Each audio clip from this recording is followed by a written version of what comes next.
Very warm welcome to the Gathering 2023.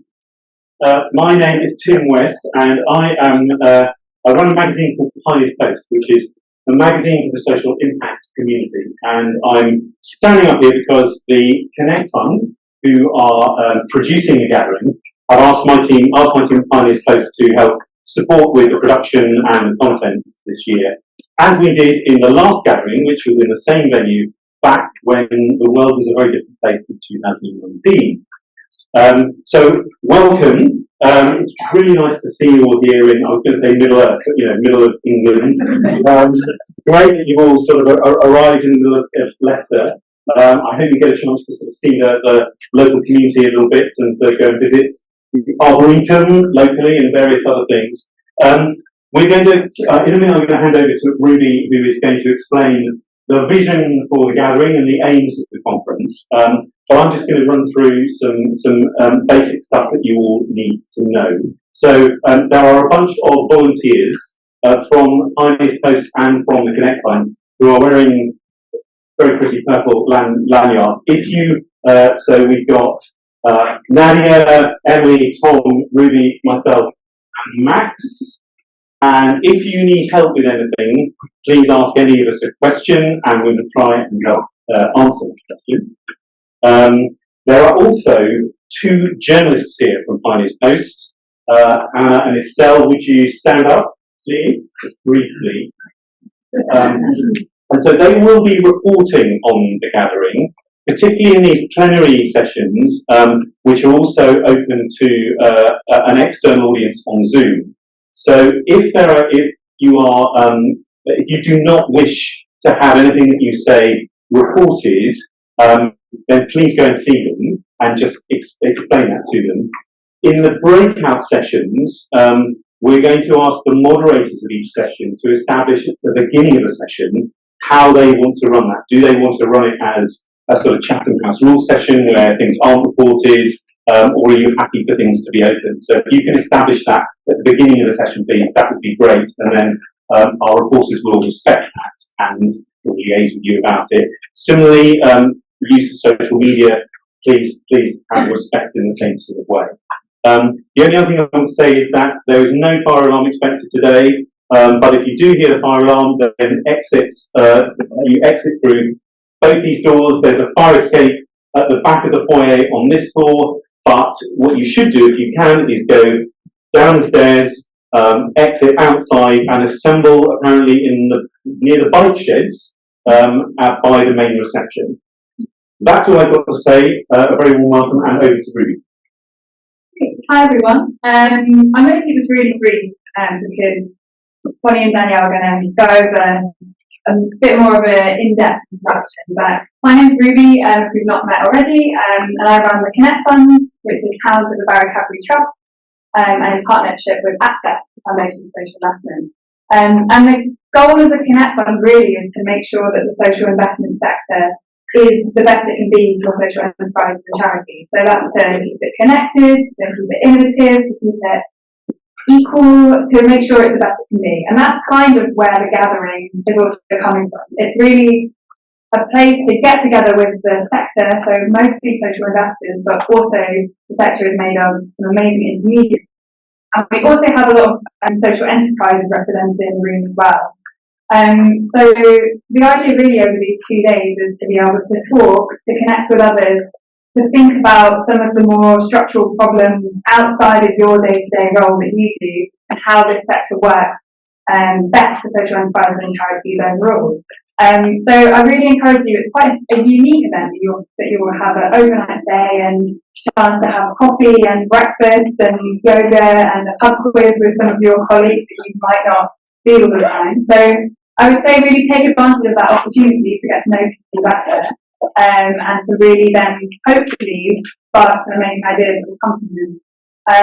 So yeah, I'll leave it there. I'm going to come up and talk about a very specific way that we can do that a bit later. But for now, I'll hand over to Bonnie and Danielle.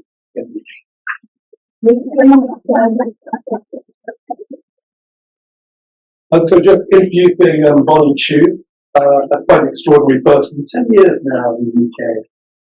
works for the social investment consultancy, many other roles. But of course, why I think Bonnie is particularly amazing, really wise with incredible insight, is of course she's on Access Foundation's investment committee. So suck up to your thunder. I think I get to say that. But no, Bonnie and I have been co-travelers in this for a long time. Thank you, Bonnie, for doing this session with me today. Well, thank you. Well, I don't remember when I first met Daniel Santa, but he's definitely a legend in the social investment sector. We all know that he's probably occupied all the possible roles in the sector. Currently is the chief exec of the issue invest, previously Joseph Roundtree, estimate, etc. But I remember meeting Daniel in must be one of the first meetings I attended in the social investment sector, and I thought, ooh, someone that looks kind of like me, but not exactly like me. So there's a gender difference, but he's of half Asian descent, and I always thought in the beginning when I came into the sector, and I shared that in my first gathering in 2017, that it was a very daunting space where I entered. That was for a lot of people who look very different from me. But I think since then the sector has become more diverse, and it's great to see so many people in the room coming from all across the country and coming from all sorts of different backgrounds. So what we want to do in the open plenary is really to, well, make some jokes, so hopefully we can all be a bit more entertained and not fall asleep, but also actually to get a pulse of what you're all thinking in terms of the biggest issues that we should address over today and tomorrow. So we'll have a Mentimeter to get us going. So be prepared to take out your phone in just a bit, but you can load it right now on the page. And what we do want to start off with is some kind of reflections on, well, first of all, where we are at. And so here's the first question. It's not a Mentimeter, it's someone that's coming smart enough to tell us this. Do you know what percentage of Leicester's population is from ethnic minority groups? Anyone has a guess? 30%? 60. 60. Yeah, 60. Whoever said 60 is in plain Leicester. Just come up to us. So 59.1% of Leicester's population is actually from ethnic minority groups.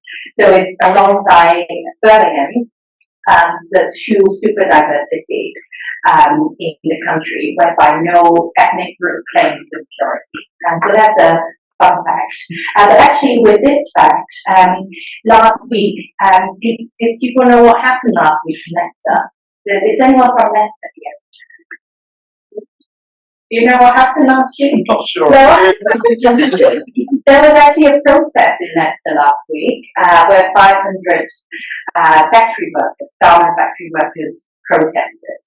They were protesting over factory closures, and a lot of these factory workers were women of colour as well, who don't necessarily have other means of livelihoods.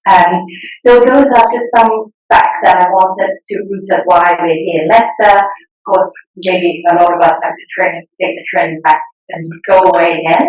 But let's not forget that we're the place we are, and thanks to everyone hosting us and making this trip a good one for us. But also let's see how in our professional lives we can try to contribute to some of the injustices we still see around us. So Daniel, over to you to share some remarks before we kick into the Mentimeter. Yeah, so most important thing in social investments, obviously, what's your dress code? So is it going to be a little more city? We have to navigate between the city, or is it going to be a little more, I'm afraid it's not a Superman. But is it going to reflect something else about our culture, our diversity, and our sector, which I think it is today. So I do love these wonderful picks that we get in South Asia. So allow me to bring this one to you. And this reflects something of those multiple worlds that we have to navigate in our sector. When they asked me to talk, Of course, it's also marvellous to be here. Jeremy and I do a history of social investment, and we're in our roots. 1542 was the Thomas White Loan Charity. Jeremy and I would be doing this presentation about our history, founded here in Leicester to make microloans to apprentices who were too poor to buy their own tools. If they couldn't buy their own tools, they couldn't become craftsmen and increase their income. History recorded them as craftsmen. So microfinance here in Leicester all those years ago, we're still practicing it today. So, like many of you in this room, we have to stand up here and do those talks. But what should I be doing as the chief exec? I'm supposed to be optimistic, I'm supposed to be visionary, I'm supposed to be ambitious, I'm supposed to be all of these things, but I was thinking about this, and I was feeling really gloomy and pessimistic and miserable. And I thought, how can I stand up here in front of all of my colleagues in the state? And I realised, of course, that the answer was in something that Clara Barney, the former chief exec of Heron Foundation, came up with. Heron Foundation were pioneers of impact investing in the United States after its CFI days. And she did an extraordinary blog where she characterized two different characteristics of our sector. And she talked about the new wave of impact investments people. And she talked about what she called community development people. And I realized that I wasn't caught in this dilemma of should I be optimistic and enthusiastic and should I be miserable? Actually, I needed to be what Clara Barney wrote about. So she said the boundless optimism of impact investment would be and development finance. So development finance is like poverty is the root of all evil. Impact investment, poverty is a market opportunity. And it was the kind of the bit that really caught in my mind and resonated was she said the community development sector ground down by the kind of pessimism of everyday reality. So I realized that I was actually caught in Clara's blog. It is mind-bogglingly difficult to do the thing that we have chosen to do. Mainstream banks are not stupid. There is a good reason why they have not done some of the things that we are doing. Profit maximizing investors, it's hard enough making a profit, and we have chosen to have social impact. So it is really, really hard. And I think I simply reached a point where I was reminded of how hard it was. And then every reason why we do it is still around us. So I think, Bonnie, that's something of where I've come to on this gathering. Well, let's see if the polls will get you a bit more optimistic. So, and also there's actually a picture of us from 5 years ago, and we were just reminiscing how old, well, maybe Daniel is.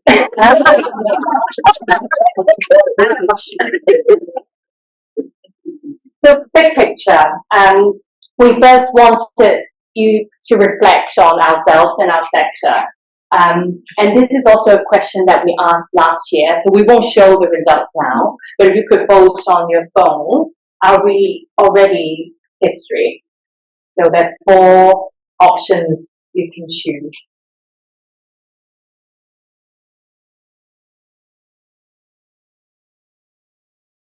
Does anyone have issues with Mentimeter? Has everyone managed to? Yeah. They're all young Bonnie issues. So has the mainstream already claimed impact investing? Only one person, wow. Wow. Then we're at risk of being silent, blazing the trail. So can we show the answers from last year as well? Maybe? Pretty consistent. Well, does anyone want to comment, particularly if you're on the other side, you want to incite some debates and discussions? So without embarrassing people in public, in front of all of your colleagues. Anyone who was a 2? Here you go. Yeah. Can we have a mic? Where did I vote? I think I said we're at risk of being sidelined was my vote. Thank you. Yeah. So why did I vote that? I'm coming from the investee side rather than the investor, I should say that first. But what I've seen after kind of 5 years of working and looking to attract various different types of impact investments, the fintech world is much more ambitious and much more risk, like the risk appetite is very different just to try new things. And the investors are much more open to trying new things. And I think that if the social impact investors as a sector can't change their attitude to risk, then that's where the sideline is from. And that includes both in terms of the investment that goes into, but also in the forms that investment takes. I am very bored of seeing blended finance options. Let's do something different. Thank you. Any other immediate comments on this one? Yeah, here we go. You better introduce yourself as well. So Ed Rowbury from BDRC. I suppose the thing I'm most interested in that word "we." Who is we? Because in a sense that's setting up a sort of us and them question. And I wonder if there's something about the combined efforts that is actually going to create something that's for the greater good, that's better. So who's we? Very good. Should we keep rattling through? Yeah. We'll pick up. Right, I think that speaks to, sorry, what's your name? Emma Back. Yeah, yeah. I think that also, your comment speaks to some of the themes this afternoon around risk and blended finance. So thank you for that. Okay.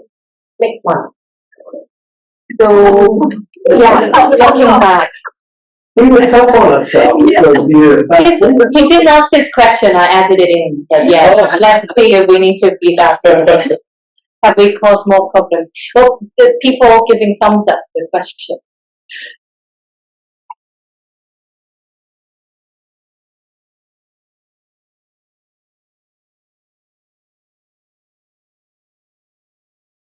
Maybe anyone wants to already share their thoughts?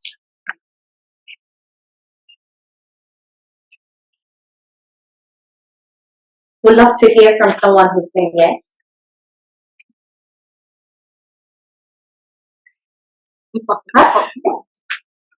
Please tell us your name as well. Everything. Is the mic on? Sorry. Okay, great. Maybe the reason I want to react is because I want to be the right side communities in the finance towards charities and places I don't think we really ever got past the original problem of what it looks like for charities to make organization investment and get their system work and make things possible. So it feels like there's a lot to the problem of the best. Thank you. And really, thank to those who, I hope this is a safe space, but we of course know there are some funders in the room. But I think the idea of the gathering is also to make sure that we're really confronting some of the difficult questions that we otherwise won't ask ourselves. So thanks for your bravery in sharing that. So yeah, we'll pick up on taking some notes down. So we'll pick up when we wrap up at the end. Yeah, should we crack on, Mark? Yeah. Okay, so the next set of questions is really reflecting on some of the broader trends and what happened. And I think Tim already made this remark that obviously a lot of things happened between 2019 and now, and we probably didn't envision COVID-19, cost of living, and all these issues. So do we feel we are future looking enough as a sector? Or are we just trapped in this perpetual cycle of needing to respond and react?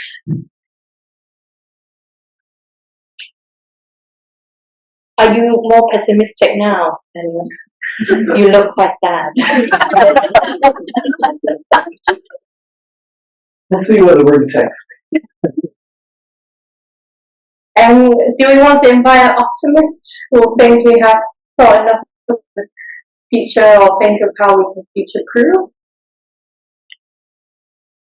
Someone on this side of the room, please. Any optimists? I don't know how bold and confident people are, and yet we're shy as mice, surrounded by cats. Yeah, thank you.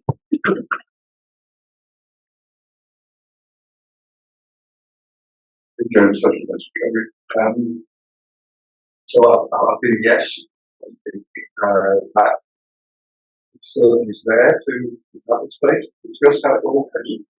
But I think events constrained what we can expect.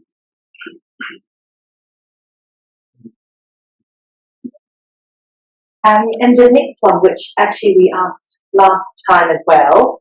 Last time the question was, are we likely to get Ubered? I think that's a 2019 word. So we'll ask about AI and ChatGPT. Will an app or will ChatGPT make us all irrelevant?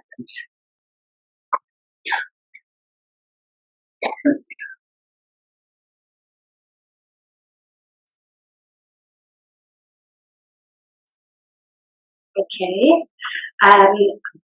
Let's look at the answers from last time as well. So it seems people are more gung-ho that we won't be replaced by technology. That's interesting.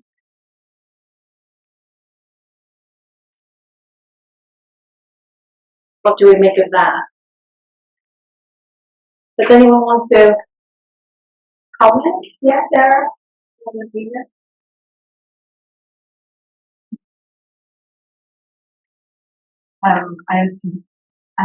other day we had a AI training session, and yeah, I didn't know anything about it before filming. I found it really interesting. We were asking the guy how it could change our job, and what AI is really good for is like writing investment cases. But what it's really bad at is what we wanted it to do, which is like arranging emails and like organising meetings. Then maybe that will end up being our job. Arranging things with the AI. Okay. That sounds great enough.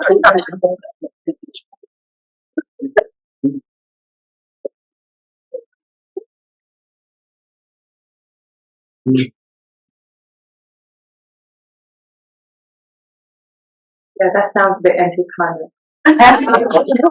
Does anyone else have thoughts on AI? So that side of the room needs to get better with your responses. This side is having lots of remarks. Hi, Issues from Kid Finance. I was at Social Enterprise World Forum last week, and there was a really, really interesting debate in the room on AI. And I hadn't personally really understood how AI works, but what I now understand is that AI works by recognizing patterns and consistencies in those patterns. And the debate in the room was, how can AI change the distribution of power if actually the way that it works is by recognizing existing patterns? And do we need to be really doing more to think about how we regulate the use of AI and how we use it more ethically? Thank you. Okay. Well, do we have an AI session organized? No? Yeah. Well, we'll try to talk about it in the pub quiz then. So, the next set of questions is about addiction. So, what do you think before I show you, what do you think in our sector we're addicted to? Jargon. Yeah. Jargon, acronyms, okay. Maybe we need to stand on that side, because that side is feeling left out. Go over there. What else are we addicted to? Wholesale. Wholesale capital. Looking respectable. Okay. I haven't got the answers I want, but so the first question is debt. I think someone mentioned debt earlier, and we asked this question before as well. But this is slightly different. You need to rank how much you agree with that thing.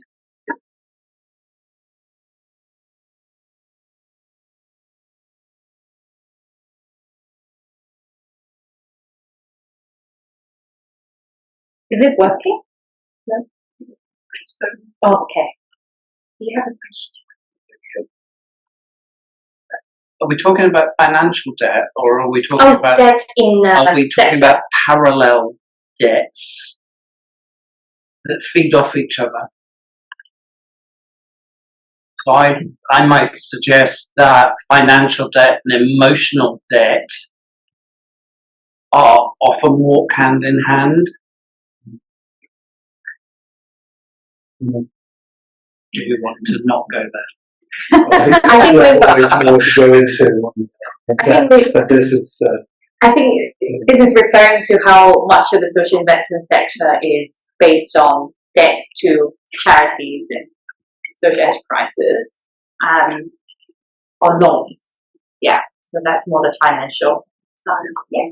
Should the question be, it's a very clarifying question. What is needed for the demand side? Because it's the access side. It's a very supply side. Yeah, not, you want to help create impact. What is the demand side? I don't, being the supply side provider, I don't know how best to answer that. Yeah. Right. Okay. Yeah. Well, luckily, I do think we have quite a few social enterprises in the room, and we can compare with last time. I can't see it so well.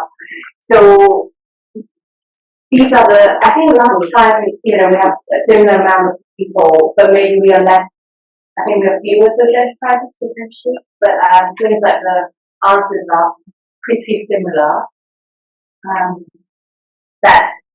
What comes out on top is more ethically friendly legal structures, which I think would make some advances as well in the sector. So yeah, similar, but yeah, take your point on demand side, and I think there will be more sessions focused on that. Okay, the next addiction is housing.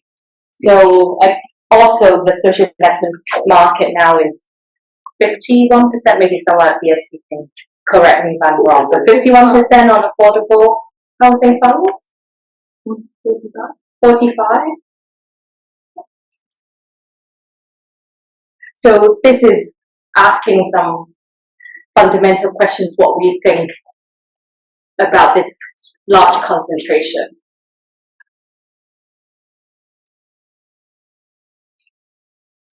And I think in the gathering, maybe we can't tackle all these, the unique opportunities to bring the sector together and get people to share their views. Curious if anyone wants to speak to this, if they have views on this topic.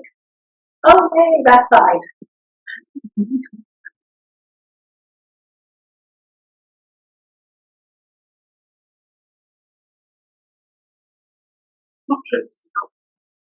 Anything possible.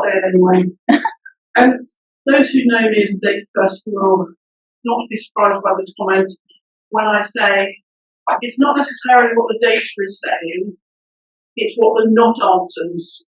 You've got 20 odd answers, obviously some of those, there are 100 of us in the room. And I want to not answering these questions because I can't. So that's not wildly helpful. My answering is not making it onto your list. But I would be reluctant to place too much weight on some of these if only a quarter of the room are answering. So we have 82 answers.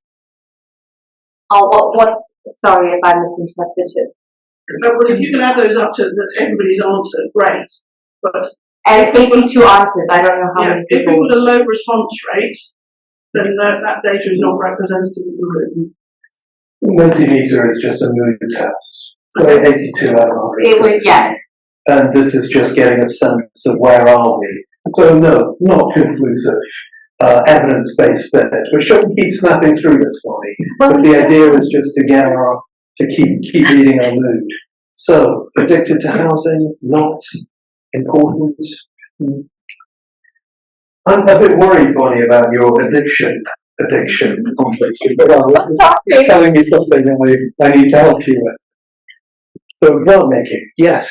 Is grant making? Yes. So this is the wonder, the brilliance of match trading.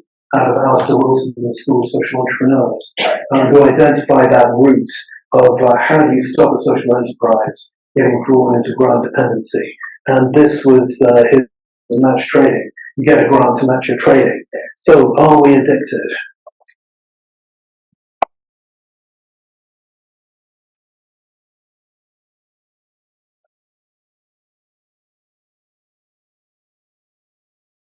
We now have kind of more people saying no.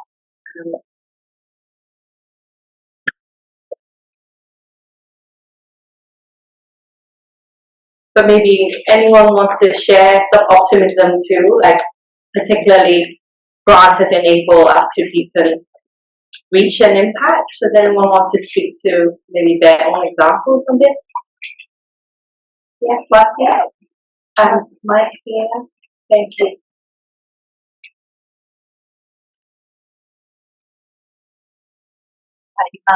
Swati Gary from Barclays Fund. I just think I'm not sure if it is really very specific about these 4 points or not.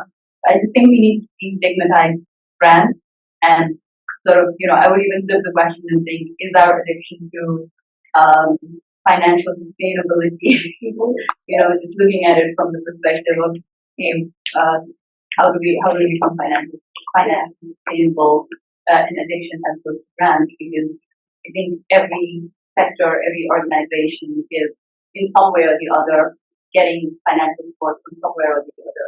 So I just think, in that perspective, maybe destigmatizing brands is something we need to also do. Yeah. I think that's a great point. Thank you. Yeah, especially if you consider the now tax breaks Shell and BP. Yeah. So. Well, these questions are meant to be controversial for a reason. So, yeah, so keep that up. Thank you. Hi, that's a big capital. So, I agree that it's a binary choice, but I'm going to say there's 2 things that have happened that makes me feel that we are at least, tipping point of making change. So there's 2 things up. One, again, is from the Social Enterprise Forum last week, which was just about people that I've been talking about this for a very long time, just to go slightly misty-eyed and walk away, who suddenly now actually do you really want to engage in this conversation about this? And the other was with finance reaching 500 million unique users, which I never thought that many social enterprise judges would be interested. So it isn't a binary choice, but I do think that making sure that repayable finance is alongside Great, thank you. And congrats, that's a huge milestone. We should raise our glass to tonight. So the last few questions, okay, we're moving beyond addiction, so otherwise Daniel will be very upset with me. So looking ahead, 3 more questions. This is also a question we asked last time, but I know Seb is doing a lightning talk tomorrow on CGP, which is very much about what government can best do to stimulate social investment. So yeah, getting people's thoughts, and then we can compare with last time in 2019.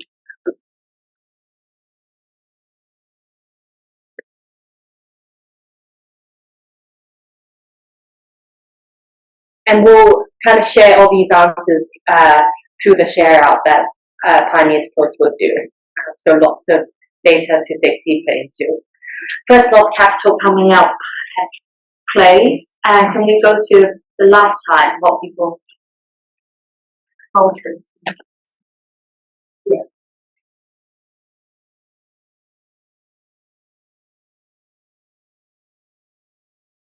And interesting that tax relief has kind of dropped out of the race as the last time. I think funding infrastructure has become more, well, it was also very kind of right. Okay. And 2 more questions then. This is more reflecting on things that we perhaps need to improve on as a sector, but do we feel we're accountable enough as a sector? Okay.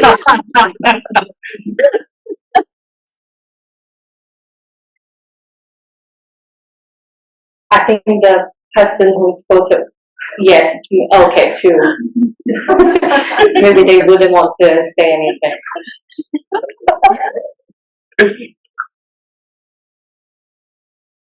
Well, it's good to have a diversity of thought, isn't it?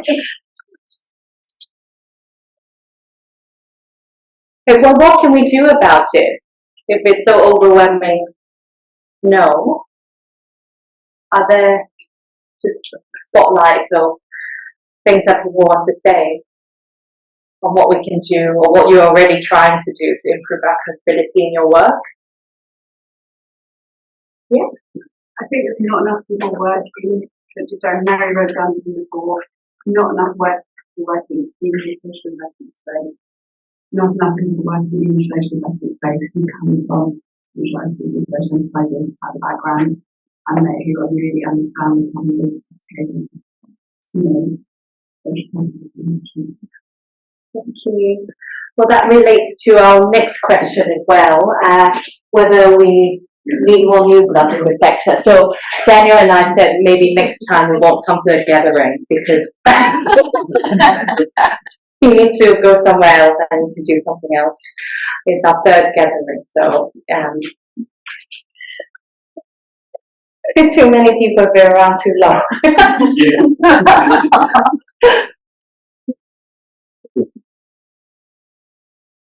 Okay. Well, we didn't ask these questions last time, so we don't know what the benchmark could be. But I think certainly, yeah, there's still a lot to do with diversity, and part of it is about those with power giving away power, including us. So, okay. And I think that's all with the voting. We have some time, I think, for anyone who just wants to say anything. For our opening plenary.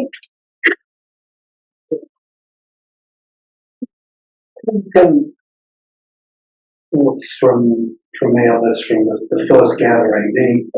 The impetus of the very first one we did down in Dartington was when a very let's just say if you let's go stereotypical. If you go for your stereotypical BlackRock Goldman Sachs person, actually I'd say there's some of the most competent, extraordinary people I've ever met in my life.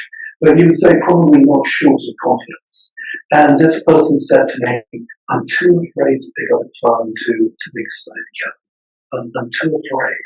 And I looked at him and thought, this is just mad. What has happened in our sector? That we can't speak to each other.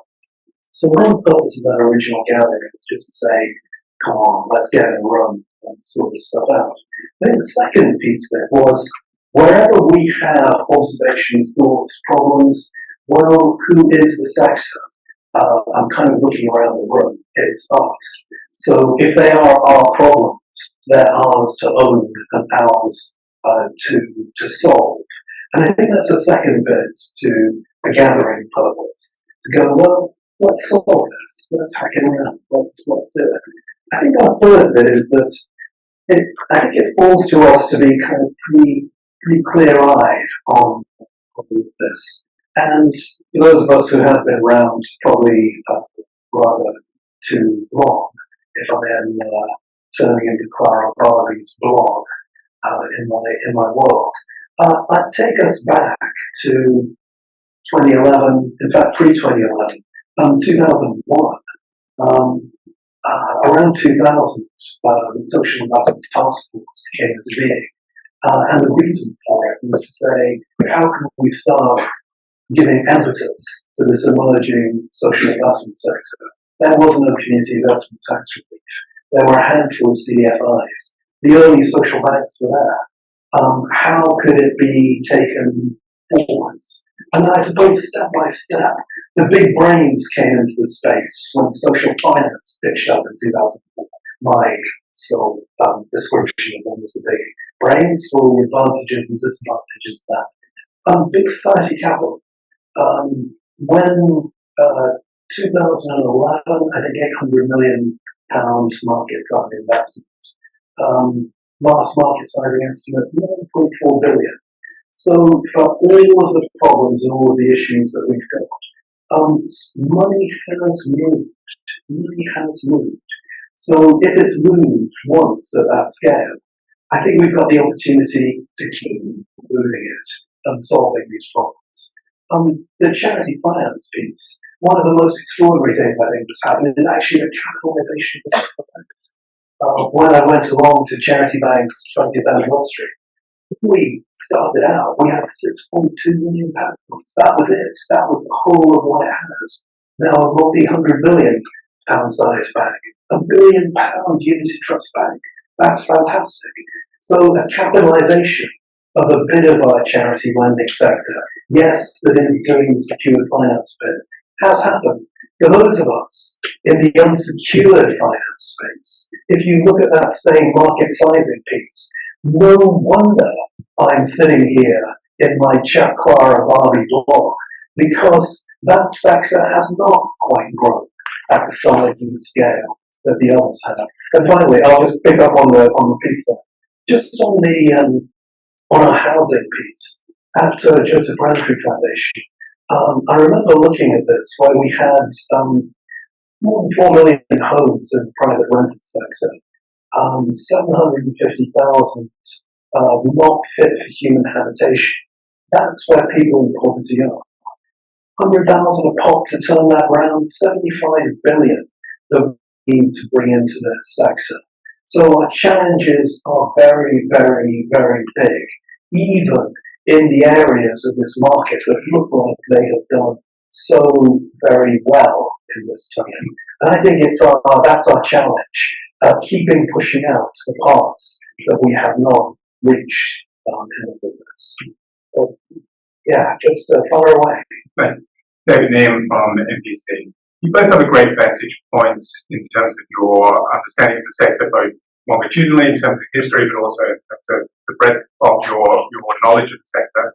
I was wondering what your sense of the profile of the sector, how well it's known and understood, and how that's changed over, say, the last 5 years, and particularly with respect to a couple of different audiences, say within development finance, say within the mainstream financial markets, and say also within government, outside the few kind of key intersection points that we are perhaps all aware of. Can you give us a sense of what you think the profile of the sector is in those kind of different areas and how that's changed over the last few years? Bonnie, do you want to have the first crack at it, or after? Yeah, well, I think it's a great question that I'm not sure I've kind of had the chance to really reflect, to be honest. I think the social investment sector now has a greater clarity of definition around channeling finance to charities and social enterprises, and that's a subset of impact investing. And I think, because I'm not sure 5-6 years ago I myself had that kind of clarity, so I think now that's there, which enables other audiences to get to know us better. I think it was very welcome earlier this year that Access and EBRD, the European Bank for Reconstruction and Development, and Exciting Capital join up to do a workshop on blended finance, because I think that, I know you talk there about blended finance, but I think that's it seems that the social investment sector and development finance world have been existing in parallel, solving similar issues, but never joined up and use different language, and also rightly so the ticket size is also different. But I think that was very welcome to bring different communities together and try to learn from each other. And I think with foundations, it's been a challenge. I know there are colleagues in the room who've worked much more closely with charitable foundations, but it's been hard to get them to move their endowment to social investments, let alone using their grants more strategically to unlock social investments.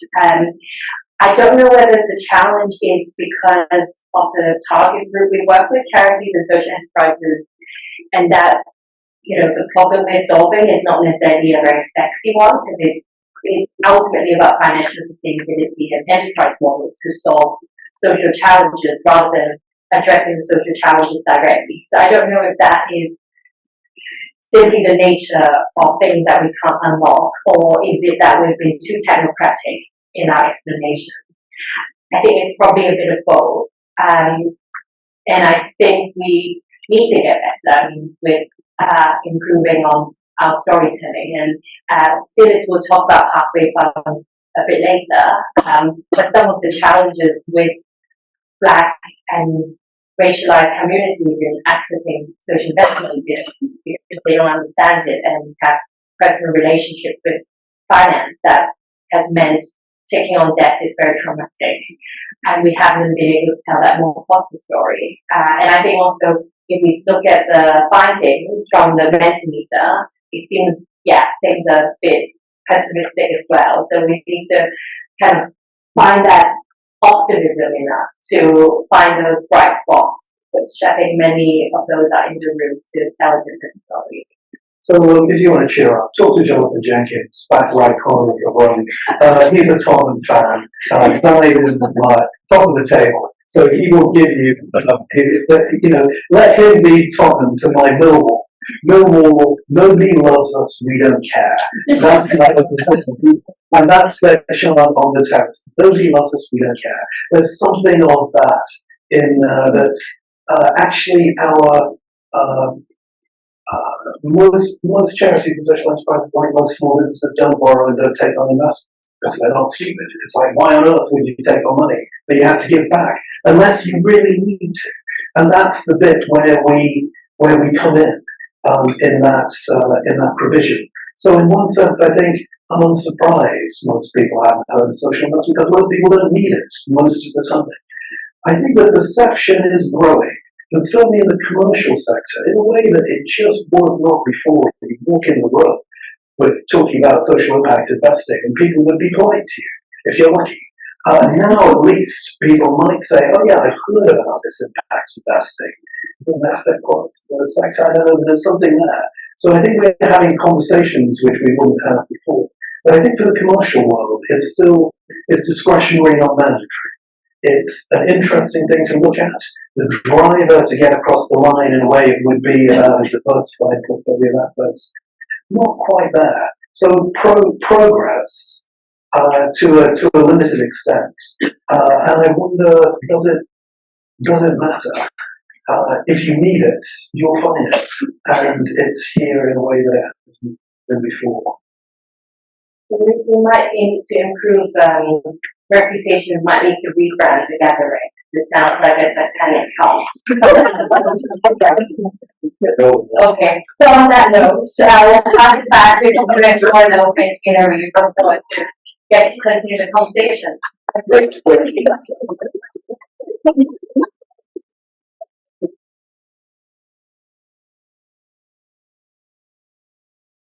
Amazing. Thank you so much, Bonnie and Danielle, for that. It's good to have a bit of perspective from a bit further back than when I was part of the conference. So, I wanted to come up and talk a little bit more about the Gathering Ideas Fund, which you may have seen in your emails about this event. You may have completely ignored and have no idea what to talk about. And the Gathering Ideas Fund is part of the Connect Fund's last remaining grant budget that we actually wanted not for us to decide to spend, but actually to really put it out to the sector, which is you lot, and help you to help us decide how to spend that money.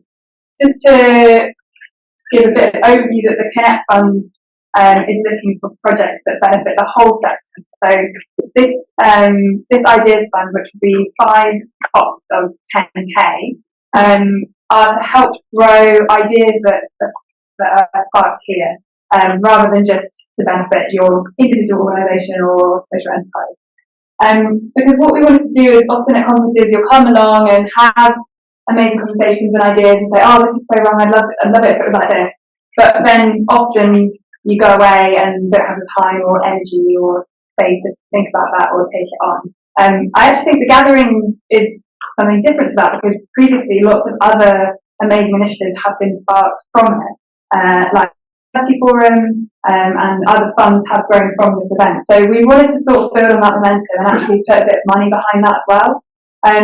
So in practice, what that will look like is at the end of each session, if there are various sessions on different themes that you're interested in. If you're interested in potentially taking that idea or something that's been discussed in that session forward, stay behind at the end, and there'll be a little area with this honeypot, with a subtle theme of bees and gathering together, which is under the radar. But stay at the end of the session and see if anyone else is also interested potentially in coming up with an idea. And the idea, don't panic, it doesn't need to be a fully formed project idea for a new fund or new initiative.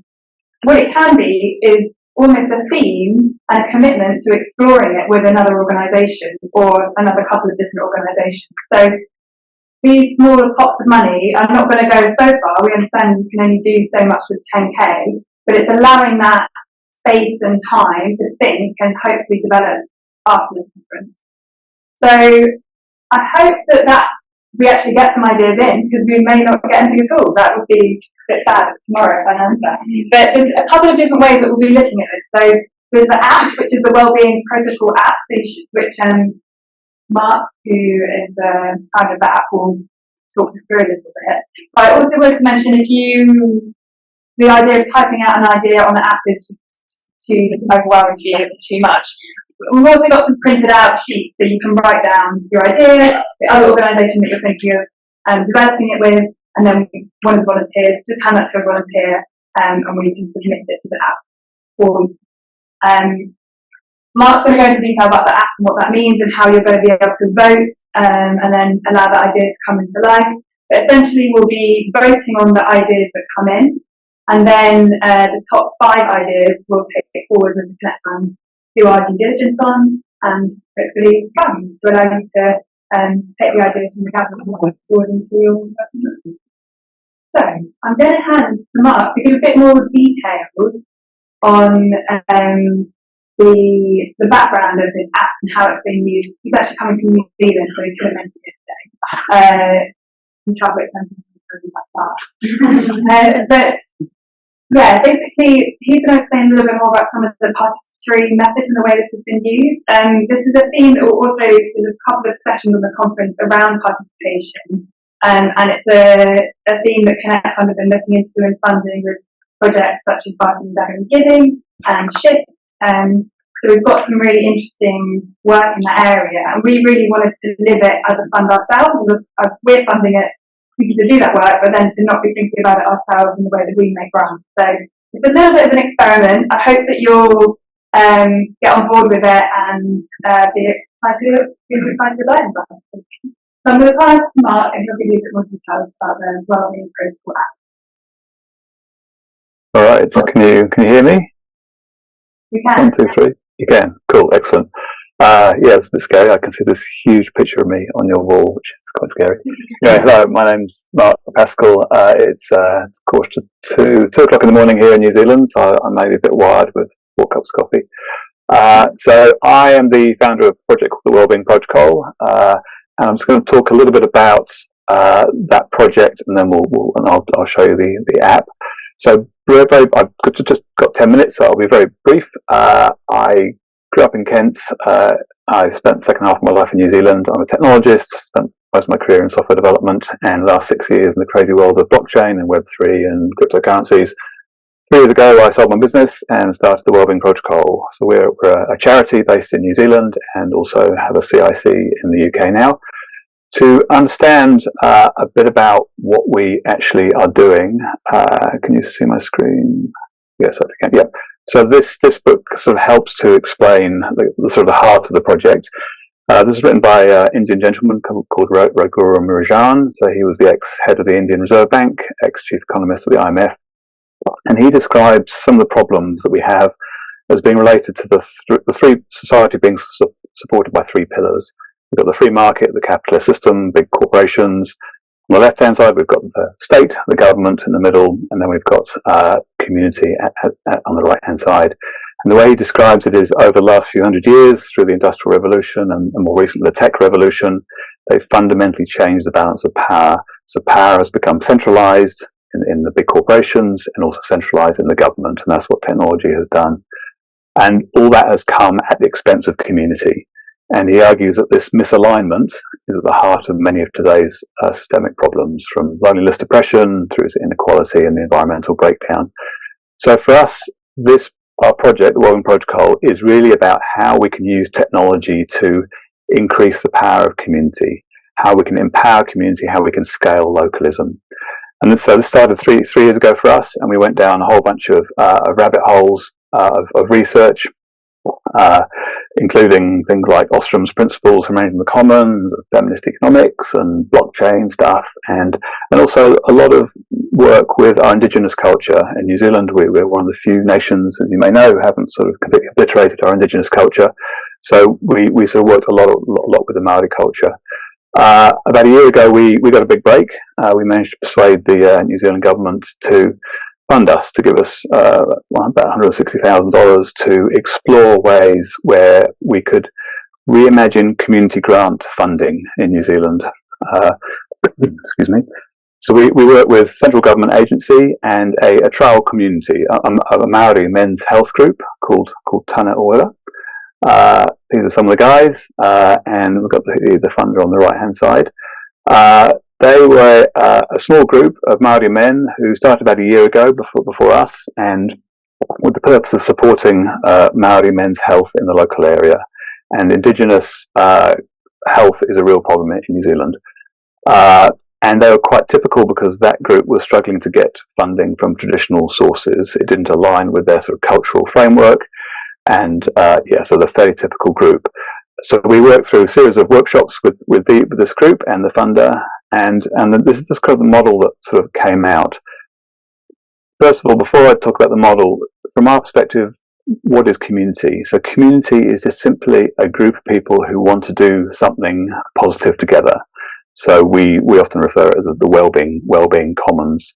This could be a bunch of men who want to support sort of health, or it could be 12 people in a local area who want to create a community garden, or 200 tenants in a social housing complex who want to improve health, or 500 parents in a school catchment area who want to sort of reduce child mental health in their area. So it could be anything, but it's from our perspective, it's hyper-local, place-based communities, and a person can be part of many communities. So the current system looks something like this, essentially a hierarchical set of pots of money that comes out of government or philanthropy. And if one was cynical, one might argue that this system is overly bureaucratic, fragmented, inefficient, but ultimately it's ultimately disempowering to the community because decisions are made by others outside the community. So the system that we proposed was an alternative system where the funder gives the community a pot of money and lets them decide. So quite a simple concept, building on the fundamental assumption that the community are closest to the issues and most motivated to solve them. But of course, it's not as simple as that. If you leave a briefcase of money in a community hall, it's probably not going to go well. So you need a few other things in place. First thing you need is a constitution. So this is kind of the upfront agreement, the contract between the funder and the community, the rules of the fund. So generally created by the community, but agreed to by the funder. The second key component is essentially the governance mechanism that gives a way for the community to easily and fairly transparently decide on how to spend the money. So this is the capturing ideas, evolving ideas into proposals, voting on proposals, monitoring and reporting on projects. So this is where we've been focusing on this project and in this first stages. There's kind of a third and fourth component. The third component that you need is a risk mitigation mechanism for the funder. So especially when you're talking taxpayers' money, funders need to be comfortable that the funds won't be misspent. So what we say to the funder is that you agree to a certain amount, but you drip feed the money in. So X pounds per week or per month. And you reserve the right to stop that if the community stops following the constitution, they start breaking the rules. And of course, everything is in real time. Everybody can see what's going on straight away. The fourth component is outcome measurement. And this is work in progress for us, but if you can measure and provide real-time data showing the impact, you can show that back to the funder and potentially other funders, then you create this incentive for them to keep funding.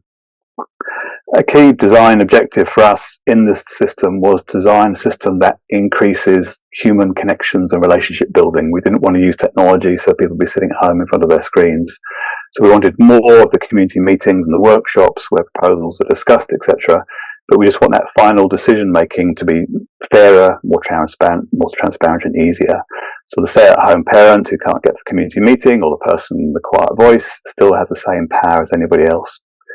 So in May this year, we finished the first stage of the development and started the tiny order trial. $45,000 of government money was trickle-fed into this community via the software.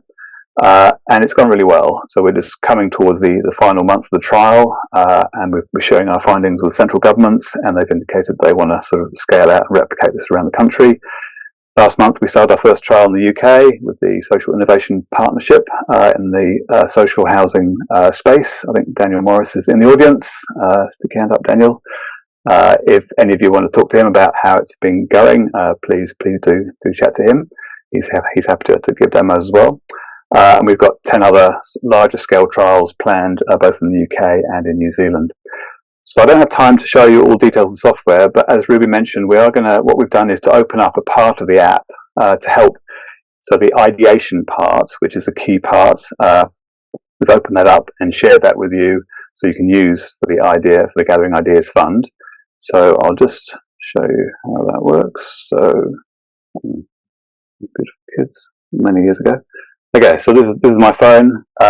So this is the screen that you will see for those of you who have signed up. So we've already got a few ideas in there already.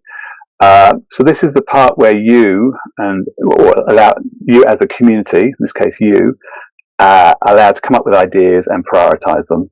So we've used an interesting voting technique called quadratic voting, and it's a useful system for when you want to continuously compare options. So it allows you to express the relative strength of your preference and change your mind. Think of it as kind of a real-time continuous preference signaling system. So it's designed to actually reduce the effect of the tyranny of the majority, this fundamental problem with voting systems. So the way it works is on the top right-hand corner is your voting credit. So you start with 100. And if I want to give an idea one vote, so let's say the building blocks idea, I want to give it a vote, it costs me 10 credits. Okay, if I want to give another idea, there's another 10 credits, so I'm down to 80 now.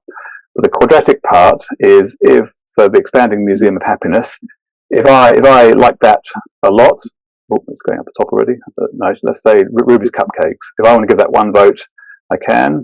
If I want to give it 2 votes, it costs me 40 credits. If I want to give it 3 votes, I really love it, it costs me 90 credits. So it costs me more to be passionate about an idea. So it's expensive to be passionate about an idea. Anyway, there's lots of research, and there's an article on our website which talks about some of the science behind it. Yeah.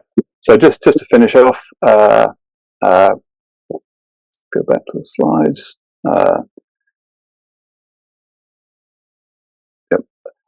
So we're on a journey, and I'd like you to imagine a world where any group of people who have a shared purpose can come together and get access to a really easy to use infrastructure software that allows them to collectively decide on how to spend money.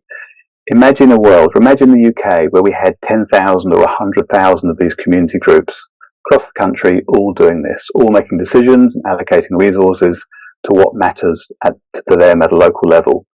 Imagine a world where a funder, this could be a government agency, a charity, a trust, an individual, could jump onto a website and see all the communities within a 5-mile radius and or in the area of interest, environmental, mental health, etc.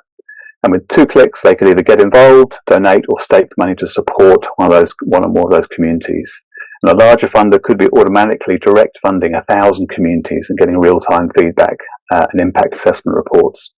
And even this is just the beginning, because once communities trust the system is reflecting the wishes, it's like they have a mini government that they trust, a mini sort of local authority. We have this amazing foundation to build more community empowerment tools to start to reduce the reliance on funders altogether. So microloans, savings pools, signalling tools, volunteer coordination tools. So this is true local democracy. So yeah, we'd love to talk to anybody who's interested in finding out more, who wants to run trials, who wants to support the project. More information on our website, or drop me an email. Well, that's me. Happy voting. Thank you very much, Mark. So yeah, have a think. Hopefully that sparks some ideas while you're listening, but this could, the sessions you're in and the ideas that you're hearing could become something else.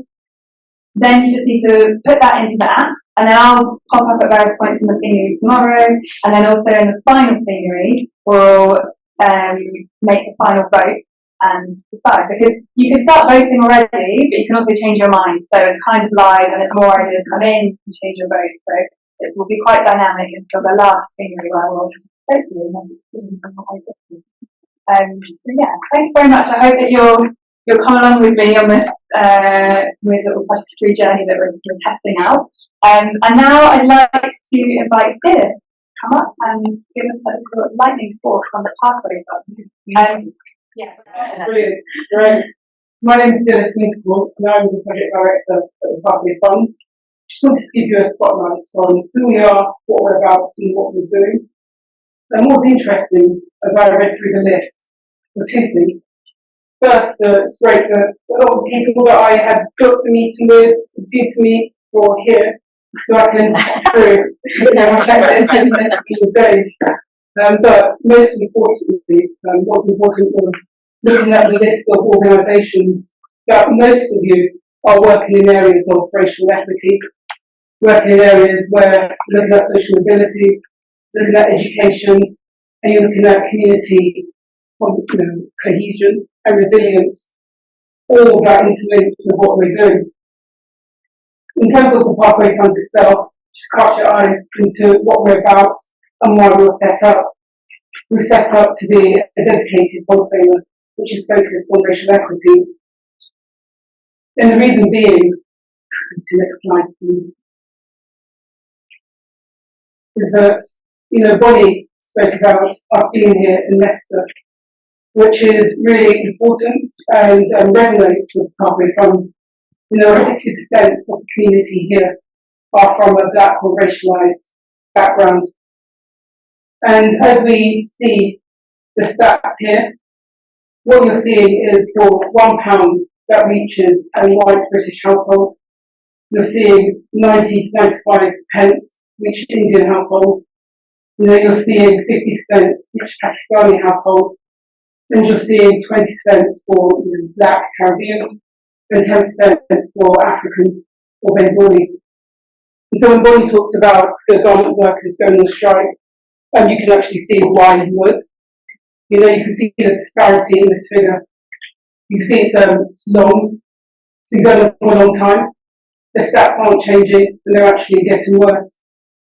And this essentially is what Pathway Fund is responding to. There's a community wealth gap in this country, and social investments can do great things.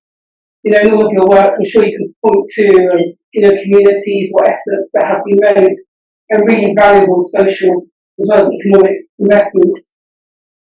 And what we're seeing is there's need for that investment to reach these communities, so that we're not seeing garment workers in 2023 in this country going on strike.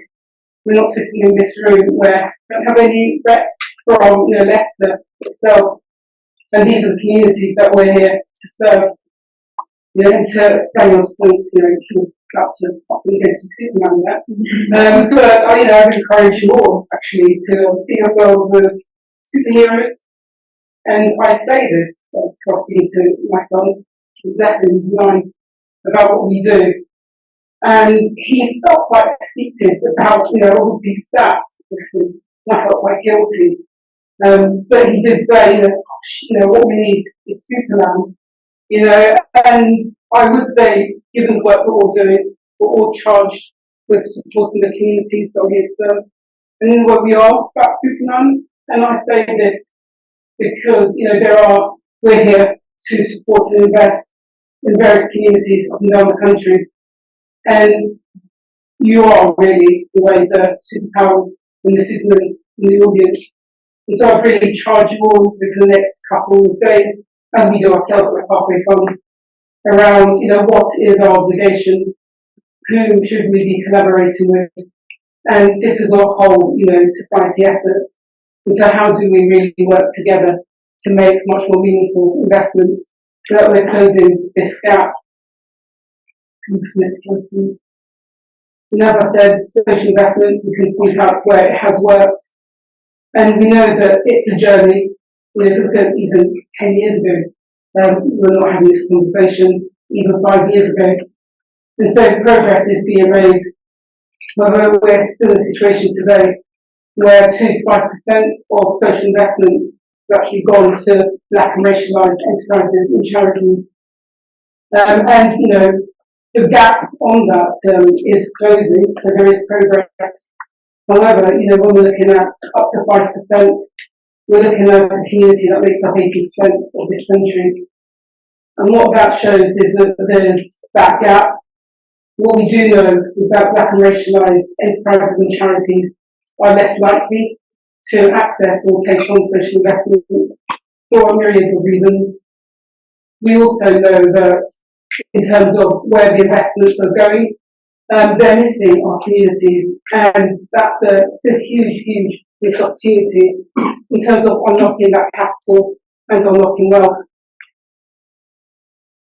And this also points to a reason why we need a dedicated racial wholesaler, one that's focused on equity, one that's collaborative, and one that's seeking to work to complement the work of wholesalers out there, such as Access, Big Site Capital, therefore.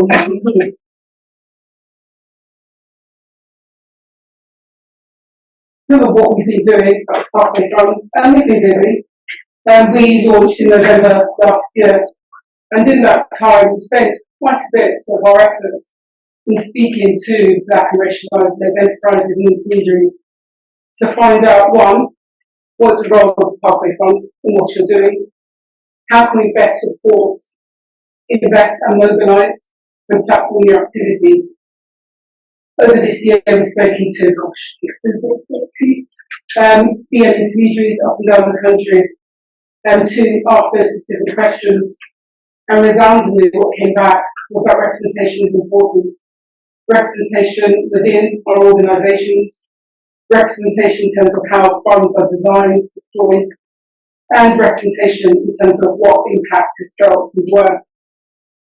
There was also proximity, having a wholesaler that was proximate to the issues, that had skin in the game, we want to say, and lived experience and the importance of that. And I remember when I got a call from Tim West to give this talk, and I asked him, okay, so what is the theme? How do you want people to go away feeling? And he talked about evolution. That's cool. Reason being, we talk about progress a lot. I like that word evolution, it's energies, opportunity, and knowing that, none of us gets everything right. In terms of the work that we're doing, we can all point to where we started, and point to see what the change has been. And I really see Pathway Fund as an evolution, part of that evolution of the history and the story of social investment, where we all knew for far too long that there were huge gaps in equity, and were all supportive of a wholesaler that was focused and targeted on that issue. In terms of what we've been doing, yes, we have been busy. We've been launching a series of pilots and funds, and this is just a flavour of some of them. We have a fund manager incubator, which just started. And when I say just started, we're in the middle of looking at the applications that come through. That seeks to do, and what it does is it recognises diversity and the lack of diversity in fund managers. So few fund managers are from a black or racialised community, and when we talk about proximity, it really matters. And so with the fund manager incubator, we'll be working with fund managers over a period of 24 months. There are 3 fund management teams, so that we can build them up in terms of them closing their first deal. Now with this, I just want to point out that we're aiming to work with 3, but we really love to work with more teams, and we say that based on the strength of the work that's come through with these teams, really unexpected. And so if there's anyone here that's interested to learn more about that or would like to collaborate on this work, please speak to us, myself, Bonnie, Kunle, and also my colleague Swati and Christine. Christine. Who's one of our enterprise development pilots. And there is many good work happening in enterprise development right now. I'm going to shout out to Jason and the work you're doing. And what this work seeks to do is really to test and to address the question of, when it comes to EDP, what are the core components that work when we're talking about uplifting Black and racialised enterprises? And that's the focus of that work, and it's launching right now. We'll be working with BO, Black Racialised Intermediary, do it now, who will be working alongside us to deliver that work. We also have cost of living. There's, compared to COVID-19, we saw the plethora of funds that was aiming to invest in communities, emergency funding. And cost of living, we haven't seen that at all. And so with cost of living, we want to recognise that that's a very real issue, and funds and support is needed across all communities. And that will be launching later this year. Another piece of work, which again I'm very excited about, is a racial equity scorecard. We'll say this physically because other areas, themes, or greatest challenges of our time, from climate to gender. We have equity scorecards. We haven't really built or met our climate ambitions. However, there's something there. There's a recognition, there's a target, there's a baseline. With racial equity, although it intersects with all of those areas, they all intersect together, there is one focus on racial equity. And so we've been working to explore what that scorecard could look like, working with partners at the Iris Foundation as well as a social investment consultancy. That research has completed, and really have to talk further about that. But we want to, if you're interested to learn more, to get your phones out and click on this QR code. We've got that more paper and pen. So please click on this. But what I do want to say is this is a collaborative effort. We are a new emerging wholesaler and invite you all to get behind us and for us all to work together across all areas of equity. Thank you. Breakout sessions as well. That's all I want to say, and I'm going to pass over to Mark.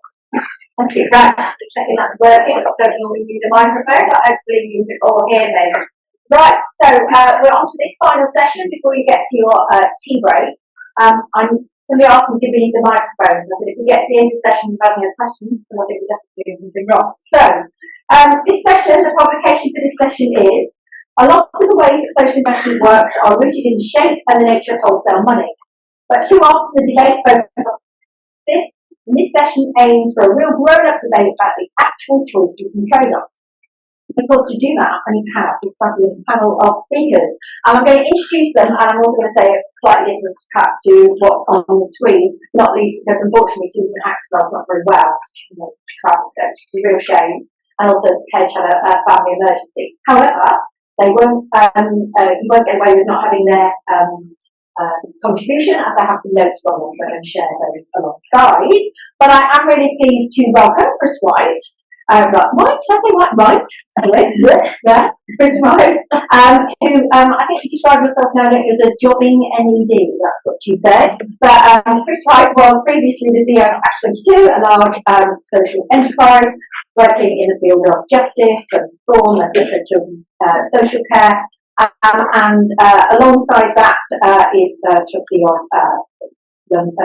I can't speak, that's not really good, of West London version and also NHS legislation. But more recently, or for the last 7 years, Chris White has sat on the Mixed Party Capital Board. I'm also here to introduce Matter, many of you will know Matter, who is head of investment at Unlimited, social enterprise Wise 100 social investment award winner, no less, and also a driving force behind the growth impact fund, which many of you will know. A little bit more about that to go. Thank you very much to Christine for stepping in. Christine previously was Deputy CIO of Big Society Capital, but now is working with Pathway as we look towards the creation of a new wholesaler. So, for those of you who don't know me, my name is Mel. I'm head of social sector engagement at the Society Capital. I don't know from Leicester. It's true, but I am from Leicestershire. 17 miles to get to work. Very usual, very good. So we'll chat. I'm going to start with just a little bit of context, and then I know really what you're to hear from the panel. So, I picked a quote from somebody called Alfred P. Sloan, who apparently was one of the key drivers behind General Motors. It was quite real to me to be talking about car manufacturing. Western Hotel, I've worked in Western. So he said, to be a pioneer, to have the courage to go first, the ambition to overcome the obstacles that are always developed when one tries to do something worthwhile, especially when it's new and different. So last week, I found myself as already loved it out in Amsterdam at the Social Enterprise World Forum. Very privileged to be there. I've been 5 years at Edinburgh. And what did I get from being there? Well, generally it was about feeding my soul, okay? Because I've probably said this to you before, but I really don't care about social investment. I just care about the impact that it creates. So being with social enterprises, so listening and learning and being inspired. From product development, we all know about electric bikes, but I have never really appreciated actually the complexity of the problem that electric bikes can create. So just finding and listening to an organisation that come up with something quite innovative and revolutionary to tackle both the issue and also come up with solutions. To listening to the youth and passion on this reflecting and before, who knew that people at 19 and 20 have just, in gravitas to stand up in front of 1,000 people and talk about their passion for social enterprise. I was also really privileged to be sitting on a panel. Actually, I was reflecting, talking to somebody that wouldn't even notice it perhaps now, but somebody came up to me at the end and said it's the first time they're doing a panel on social investment for women. So I was really privileged to be sitting alongside the Netherlands, Spain and Canada talking about their journey from how they use the wholesale model and where they are with that now. So, there was no blueprint for being first. What I think we now have is we have a range of significant achievements. We've talked about some of those this morning. And undoubtedly there are things that we would all do different if we had our time again. The one thing that is absolutely certain about social investment is everybody has an opinion. I'm counting on you for those to come later. And with over 10 years since the creation of the wholesale model, and with the potential for the creation of a new wholesale, as we've heard in the pathway on the horizon, it's time to discuss the benefits of hindsight, asking each panelist, what thing would you keep and what thing would you change? So that evolution versus revolution. Now, I've briefed them, okay? They're not going to say we're going to keep the money and get rid of everything else, because it's been a really short discussion. So I'm going to start, actually. Chris, you're going to give us some reflection. Thanks, Mel. It's okay if I just sit down because I'm quite old and staying out. So when we were talking about Daniel and when we were talking about social investment dating back to the 16th century, I got involved in about 1848. So look, in terms of what would we keep, I'm going to say something very kind of generic, and I think the thing we need to keep is ambition. And but there are trade-offs when you're ambitious about something which is potentially ground changing. And the trade-offs are you get things wrong, and also you need potentially a wild west for things to develop and for things to go wrong, so that we can then learn from what's going on to make things better. I'm a social worker, so I know nothing about investment banking or investment management, but I do know about public systems. And having spent almost 40 years working in public systems, I was incredibly frustrated by the way public systems deny individual agency to those who are receiving support from those systems. And I got attracted to social investment back in from 2007, 2008, when I listened to Toby Eccles talking about social impact fund. And it was like a penny dropping about the potential to use capital to rethink how we can organise public services. So much of our public money is spent on doing things and processing people through systems. And that money is all tied up in doing what we've always done. So the potential to find new capital to reset the way things are done became a very attractive idea.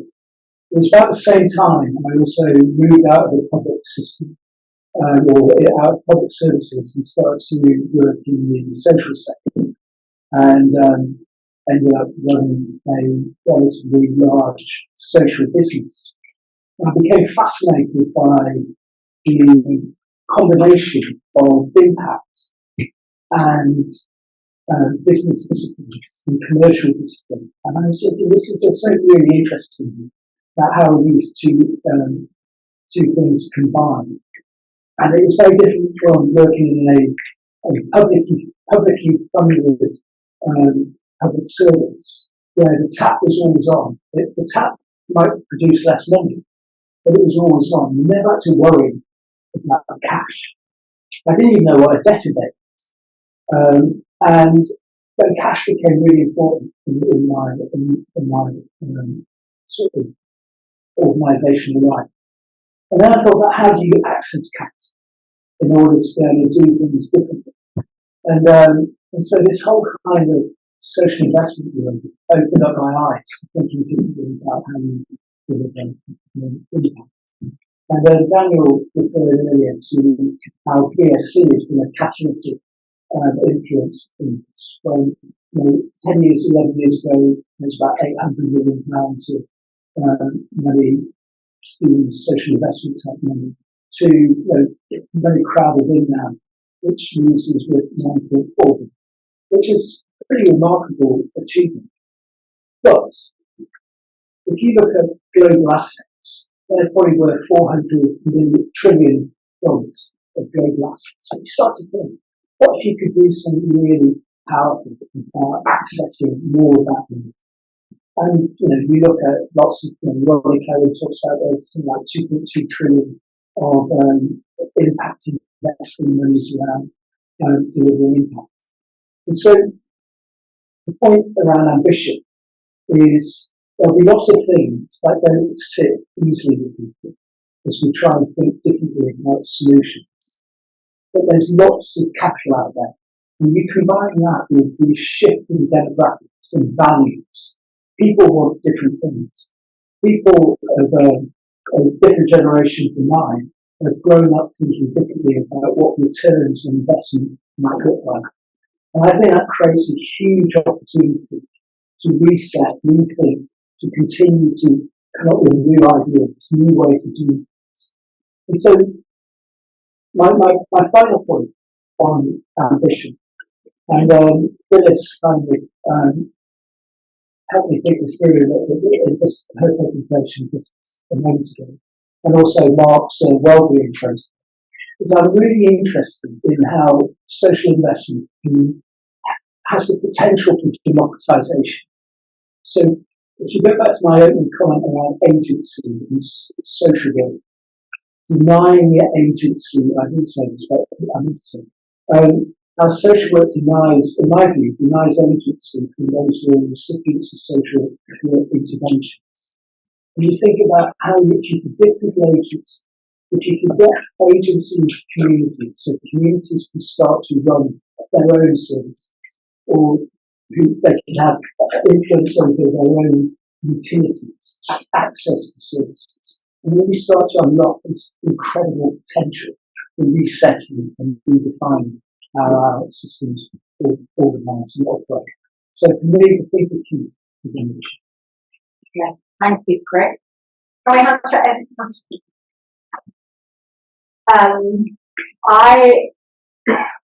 Do you want me to address the keep question or the moving forward? One thing that you keep and one thing that you change.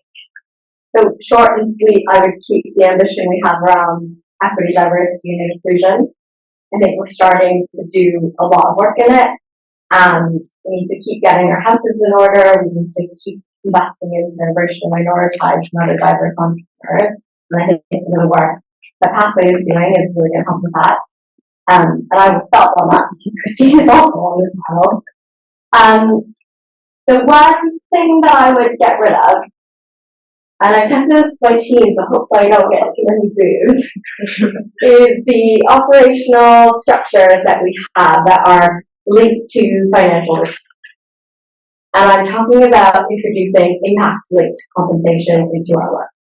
So paying ourselves, our salaries, our carries, and our bonuses based on the impact that we create, which is hopefully an answer to the accountability question that we had a really poor response to. And I kind of wanted to talk about that in a couple of different ways. One, it will help us align our incentives. I'm sure everyone in this room has had a conversation in diligence around how the financial returns or the financial progress of a social enterprise is really important in us making sure that we're sustainable and we're able to raise a new fund, or we're able to report back to our investors that we're hitting our return target. Everyone has probably had that discussion, no? Seeing a lot of nodding. What we haven't had the discussion around is what happens if we don't hit our impact target. There is no material consequence on any social investor at the moment if we don't hit our impact target.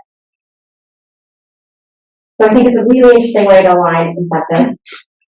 Number two is that because that's a really good opportunity to rebalance power. Some of this work is already going on in the world, and people are saying one of the best ways to do this is to bring in governance structures where if I wanted to increase my salary or if I wanted to pay out my carry, there's an independent group of social entrepreneurs and people that we work with that approve that decision. I know there's really interesting organizations like Barking and Dagenham that are starting to do community-based decision making. But imagine if you gave social entrepreneurs and our beneficiaries the power to look at our salaries, the carry we pay out, and to look at our performance. So there's a really, really interesting way of looking at rebalancing power by creating these governance models where we really are in the hands of people that we hope to serve. And three, I think we exist in an industry where a lot of money comes from wholesale capital, and I think, or I would love to start a conversation about how the wholesalers are the first to start looking at things like this. Because if you link your performance to impact, then me as someone who gets money from access and BSC link my performance to impact. And to say that this is not a bunch of hogwash, there are a lot of people already doing this. So a lot of ventures in Latin America link some of the salaries of their investment managers, investment committee to how they perform on their impact. Calvert Foundation North America has been doing this for 4 years already. And then interestingly, is anyone here from British International Investment? No. The international development sector has been trialing this within their work already. So I think for me in the future, we really need to start tackling that accountability question, and it's a really interesting way to do that. Lovely, thank you, Mata. Christine, just before you go, shall I just bring in Ted and Susan's reflections, and then I'll let you round off this section. So, those that do or don't know Ted Shahami, she drove there was a piece of work and research on the use of capitalistic capital, and we thought it would be very interesting to bring that in, and actually it's referred to in the notes Susan sends as well. So, what would Ted do? She would keep funding for venture and non-asset locked mission-driven businesses. Her view is that to grow the social economy, you need a wider range of business models and entrepreneurs. Probably not uncommon actually to hear that, but it's very, very core thing again at the Social Enterprise World Forum that we use this term quite interchangeably. And then, interestingly, she says, we'll support other funding around preventing mission drift when supporting such social enterprise will be really helpful to grow the market. Because where I think people struggle perhaps with the concept, and I spent some of my time in Scotland, there's definitely that conversation at Scottish Government about what constitutes actually ring-fencing militias. In terms of change, she talks about better segmentation of the market, and essentially this historically having two goals: to grow the provision of social investment and to improve access to social investment. And she says, it just comes out that we can't make the correlation that is growing means that we're improving accessibility. And if we do that, then essentially we might encourage the market to develop in a way that mirrors traditional capital markets. Perhaps we sit at the point of looking at that. So while it's fantastic for some segments of the market, and probably be unsurprising that when Susan talks to her business all about housing, she'll talk about housing and what the upside in that is, that we also need to be able to look at social investment for more creative solutions. And particularly how catalytic capital can be used in those creative solutions. So she talks about, these are words that all social enterprises and charities talk to me about, and that is that investment needs to be concessionary, patient, risk tolerant and flexible, or some kind of combination of thereof. Everybody talks to me about that. The how is probably a little bit more tricky. So Susan, who is a serial social entrepreneur, started her first social enterprise, which was in the impact and culture-based organisation, went on to raise around £12 million for Homes Good, and now has a portfolio of over 500 properties in Scotland. Her challenge is really about thinking about the source of money as coming from 5 key sources: from banks, from pensions or institutional funders, from trusts and foundations, high net worth and family offices, and government and dormant assets. And as that money moves through the different layers, then everybody needs to take something out to be sustainable, and that essentially the pinch point then happens when it comes down to social enterprises and charities. She gives the context, actually, if you want to be uplifted by this diagnosis, you need this context, okay? She gives the current status of, the food bank numbers that in 2010, that's 26,000 households that were accessing food banks, and now it's nearer £3 million. Homelessness has doubled. 1 to 5 households sit in poverty, and also we've obviously got the cost of living and interest rates. But unsurprisingly, she says, keep the good work you're doing in housing. She's going to say that because that's where her business sits. And I don't think anybody will say that it's bad, but it's obviously very disproportionate in terms of the amount of money, but that's because the standard said look at the capital that it requires. But what she also talks about is the need for catalytic capital, but particularly, and I think this is an interesting one for us, when an existing business model has worked, is on the edge of breaking down, because there are now new factors that mean that actually the model cannot work or might not work going forward. She talks about lower return expectations, and I think that's an interesting conversation I'm sure we will get to. So at that point, I'm going to stop and I'm going to hand over to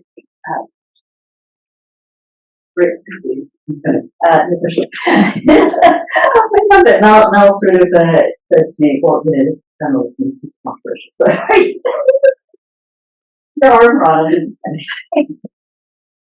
Delighted. And I, as Mel said in the intro, worn a full pattern set and followed the 50, so a melting pot of viewpoints within me. So on the keep side of the equation, I sort of said there's something around people and behaviour. So what was best that's come out of social investment? Lots of different things, but 2 points, 2 examples I want to bring out. One, the sort of centre on purpose. So the RRLF, which snappily rolls off the tongue, the Resilience and Recovery Loan Fund, which Rob, we were sat on Zoom calls, when he had newborn, very small newborn babies, but it really saw the best of the social investment sector, the ability to act quickly, a lot of people banding together remotely, and it was solution oriented, no individual, no institutional ego, which I would say is a very rare and precious thing.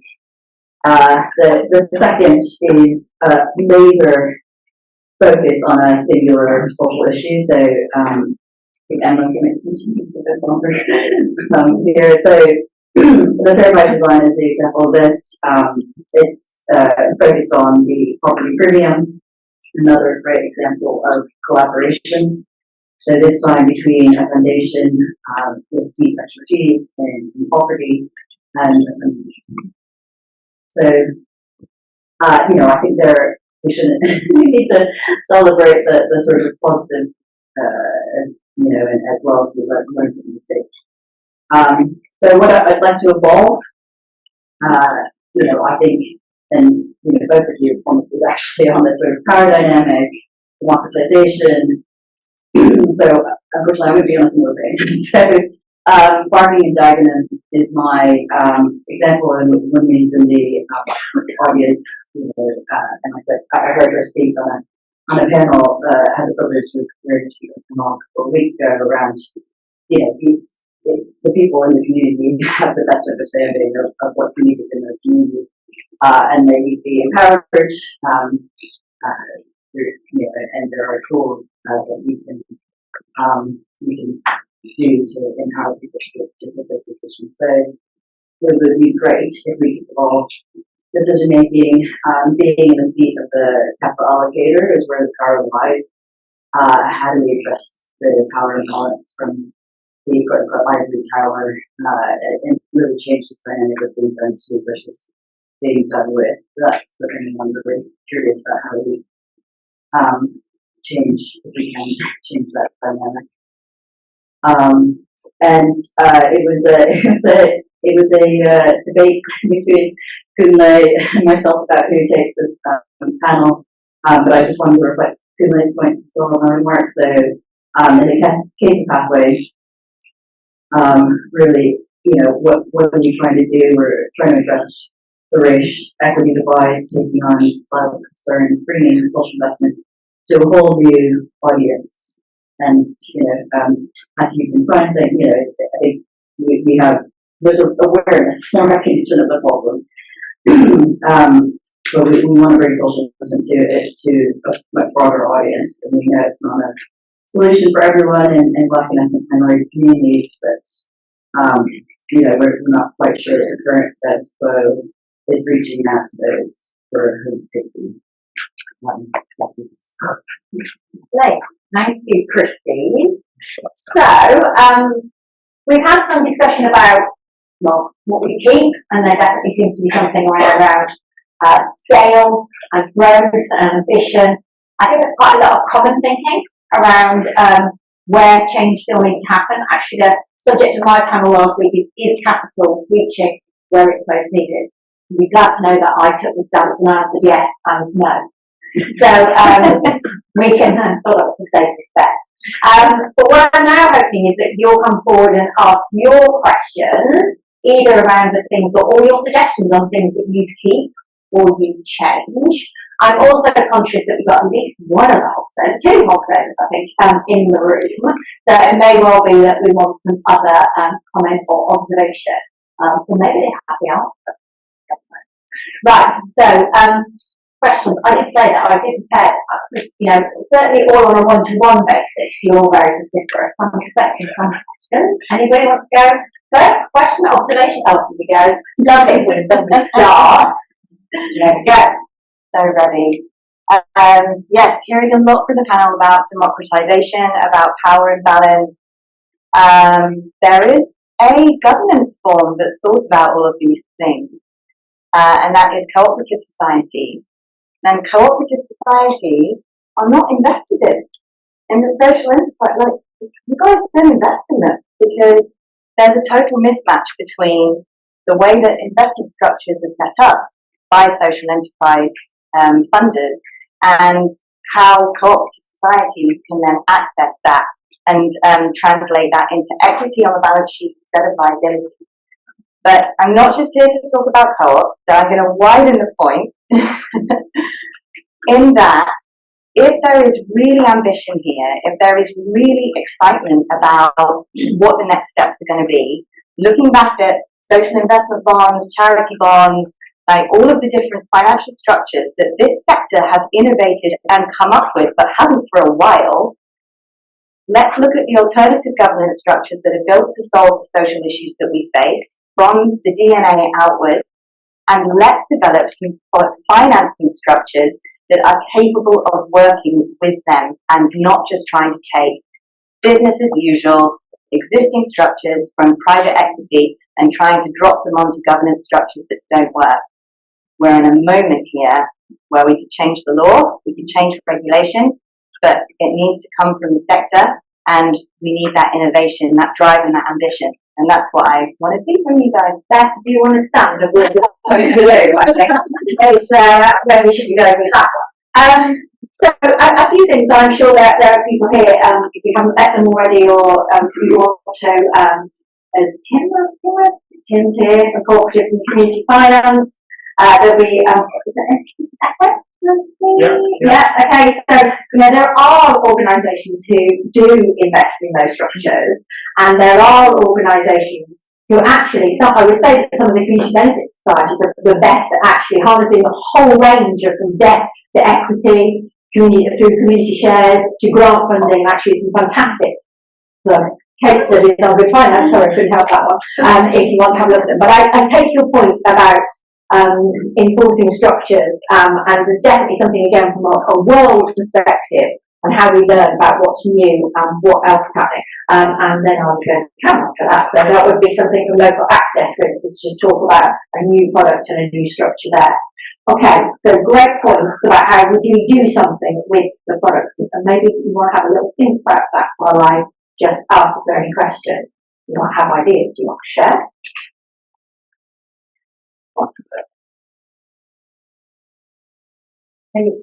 So this kind of the theme prompted me to think about the origin of whose money, and it's government money. But British government, colonized the world, and actually there's a fun fact to share that the UK government only finished paying off debts to slave-owning families in 2015. So actually, whose money is it anyway? If you trace back to the origin, and I think there's the reckoning now on origins of wealth, it is on the backs of a lot of colonized nations, including my family, etc. And so I think it's important to take that reparative lens as well when we think through the next evolution on participatory and democratizing social investment. I just wanted to kind of inject it and get your thoughts, because while we're here, we're not really asking ourselves difficult questions, and I don't necessarily see that opening within the social investment sector to talk about like really uncomfortable questions. And Pathway Fund, we are trying to talk about racial equity, but perhaps we haven't dared to use that language around reparative justice. That's an interesting one, Bonnie. So why do you think we don't have those difficult questions, conversations? Why just our culture? Just our culture. Okay. So we all acknowledge the gap, but we've got a culture issue, not even, we're only getting to talking about this now, and we're still not doing enough. Okay, interesting.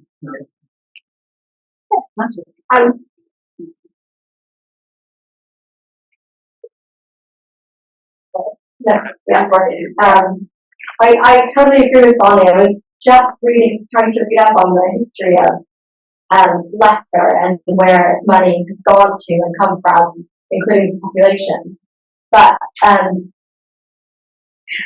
many people have heard me say this before, is that there's just such a different culture talking about the hard issues in North America, where I'm from, vis-a-vis Europe.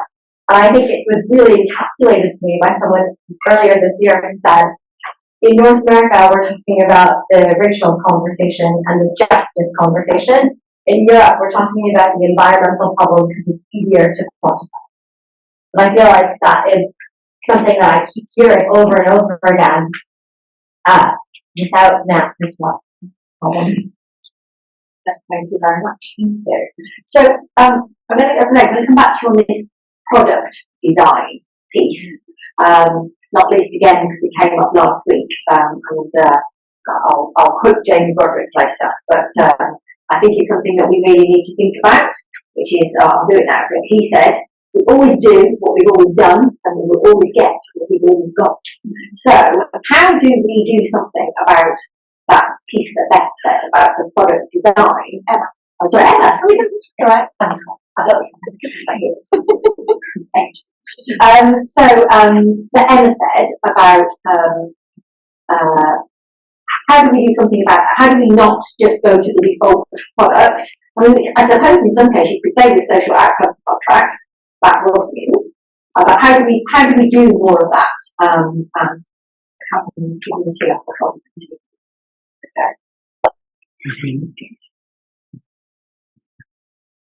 As I said, I'm a social worker, so I don't know. But the best way of developing products that people need is involving the people who need them in developing the products. And so I think in this environment, there's been a problem around the demand side, because we haven't done enough to generate the demand which is out there by giving people the confidence that there are solutions to their challenges. One of the things I was going to say, I think we need to evolve with different conduits of capital to transformative organisations who are struggling with very risky social problems. Something I'm involved in is around residential children's care, a market which is dominated by private equity. We need to source capital into smaller transformative organisations, but it's difficult to find routes to that. You think, well, what about local government pension funds? Surely there's a relationship between local government pension funds, local government funding of children in care. Is there some kind of relationship? But unless you start speaking to people and saying, what are the problems? So we decided a couple of weeks ago, held a round table and brought a number of different interests together to look at that specific problem. And in Greater Manchester at the moment, they're looking at how the authorities can hold risk around voids in property, which might give investors more confidence around flowing capital. So the best way of finding solutions without prescribing what the product is by talking to people about what the product is they need. One of my frustrations when I was running my last organisation was, how do we get access to growth capital? I used to give me some money, because if you give me some money, I can spend it really wisely and deliver you a return, impact-led return. One of the other things I'm really interested in, and I think this relates to product development, is how we measure return. And so at the moment we use the normal financial orthodoxy of measuring return on whether the asset has gone up in value or gone down in value. So there's some work immersion, which is way beyond my account, around impact-weighted accounting. I'm really interested in that. What does that mean for driving and developing new products, which give people confidence they're going to get high returns? Again, unless you start talking to those who need these things, we need to do a lot more around building the demand, encouraging the conversation, being much more accountable, with transparency, all the things that we've been discussing, and all the things actually I think people in this room should take huge credit for, because 20 years ago we were talking about some of the products that are already available, that have already been created.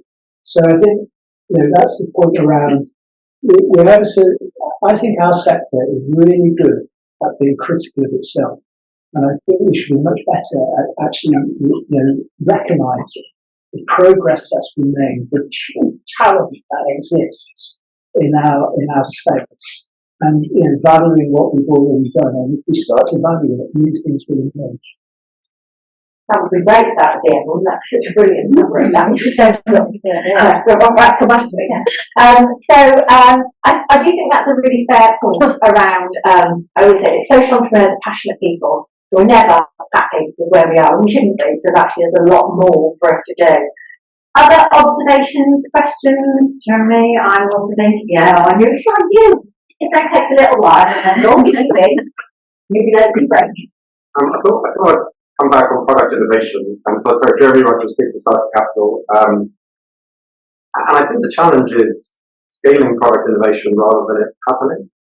And what we discovered, for better or worse, I mean, we tried lots of things over the years. We match funded crowdfunding sites, we set up community share underwriting funds, we set up revenue participation rate funds, etc. The challenge was finding other investors for them. And for better or worse, when we do a more conventional structure, a charity bond, a property fund, that's what other investors like the packages they already know. The social investment market is 9 billion, we said 9 billion, but only 5% of that is wholesale. The other 95% is coming from different investors in different markets. When you look at those innovative pockets, it's often 50% or something. But the challenge is how can we get more investors who can come in on those to grow them for them. Great point, thank you. I think we've got a question. Let's do that one here.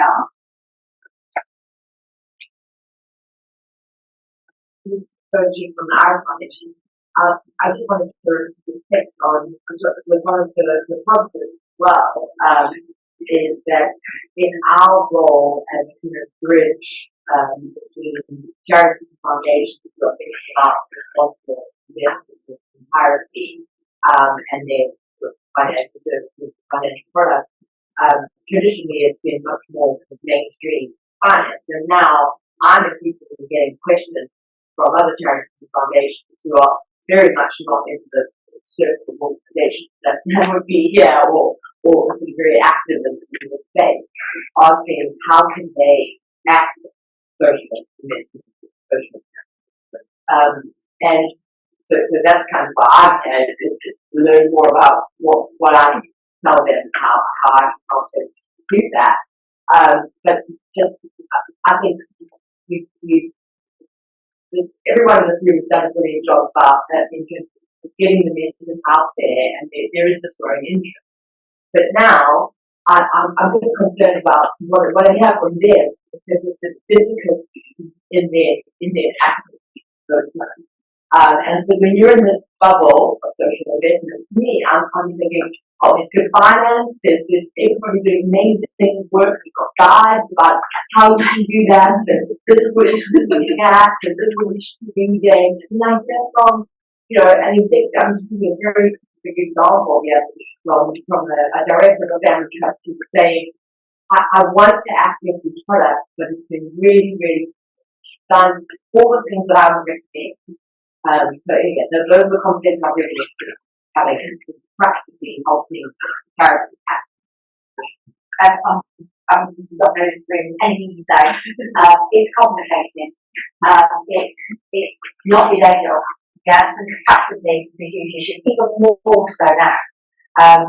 And if I had a hope it would be at some point, every social enterprise and charity will at least understand the same amount of information about repairs finance they do about grants, but really start up there. I know I'll put you on the spot, and I know that you've got sessions here. I don't want to steal all the thunder for later, but I'm just going to talk about new product development. I know you'll be nodding about designing a community. The question how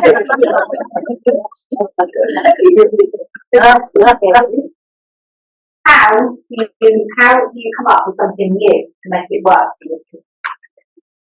Thank you, Melanie. So I'm Cameron Rashid. I'm the founder and chief executive of Impact Hub Bradford, and we led the proposal for Bradford to bid into the local access programme, which was with the Access Foundation and Big Society Capital. And we secured £6.6 million to develop a social investment fund, which is a place-based fund for Bradford. And I know there's a few other partners in the room who I just want to mention before I start. So there's Ashfaq, who sat next to me, who's the program manager for local access. We've got Matt Smith from Key Fund, who are our investment management partner on the fund, and there's Anthony, who started off with us in the early stages whilst we were developing the fund. I know it's speaking on one of the parallel sessions straight after this. So in the local access fund, one of the commitments we made was to make sure we listen to the communities that who we want to serve. And that was a really important part of not just co-designing, but co-producing with the communities we seek to serve. Now, there's a huge amount I can share on this. We've been working on this for 4 years. But I'm going to share just a few key points. One of the sessions, Bradford is, I think, known to have a large Muslim population. And one of the people in the room when we were co-designing and co-producing said, well, we can't pay interest. Now, in social investment, you're going to have to pay interest, right? We were very fortunate that actually working with the Access Foundation, and I know Andrew's also in the room, and Victoria, who have worked with us on this, that we had the privilege of having the blended element of social investment product. So we worked with a number of partners and we came up with a fund or a product which was Sharia compliant. Now, another point which I don't want to go off on a tangent, but we didn't want to call it a Sharia compliant fund because we wanted to design and create a fund which was accessible and equitable to all communities. And that was really important to us. So we used faith sensitive funding, and then we went on to evolve the term to ethical funding because we felt more people could access this product. We've been very fortunate that as a result of the blended investment or blended grant element that Access are providing, we've created a fund and a product which is now accessible to Muslim communities. And one of the things we've done as part of our enterprise development program is we've now seen a huge amount of organizations that have historically been underserved, not access to social investment, come forward who are in our pipeline ready to draw down investment. If anyone does want to speak to me, I'm on LinkedIn, I'll be around. But today, we're really keen to share the lessons we've learned in Bradford, but I think we've done so well. And I do want to give a particular shout out to Access Foundation, Sarah Ellsworth and his team. And the reason for that is these things take time. We cannot expect, products that are serving communities that have historically been underserved to just start and hit the ground running. We needed time. We were gifted that. We were given the ability to develop our own understanding and capacity before we launched. And I want to say thank you for that. But there's a huge amount more I could say. Thank you. Thank you, Cameron. Definitely go and have a chat to Cameron if you're interested, because it's the way the lens that's been used, I think, that's really interesting. Right. I know Seth wants to come in. I think we've got one question there, and is there one question over here, David? Right. Can I just, in the interest of time, small question. If you want that cup of tea, you're going to have to be really quick and to the point. You need to sum up, but let's take these 4 questions together, and then maybe we can go from there.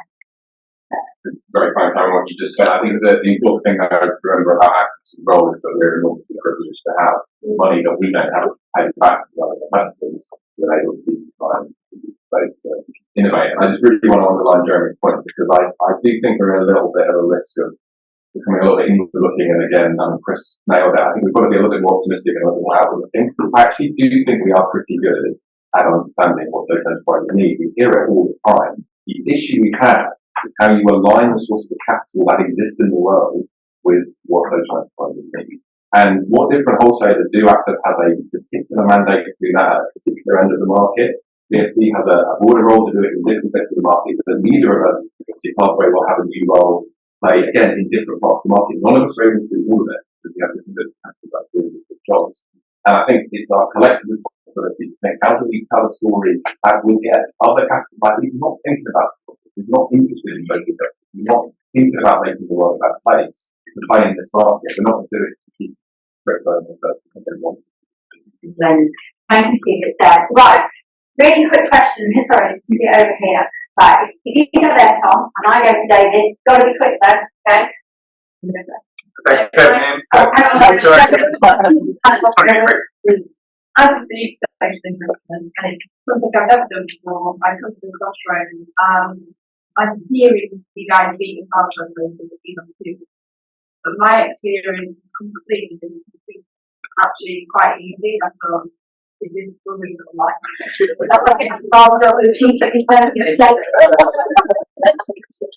But I think Sumerian,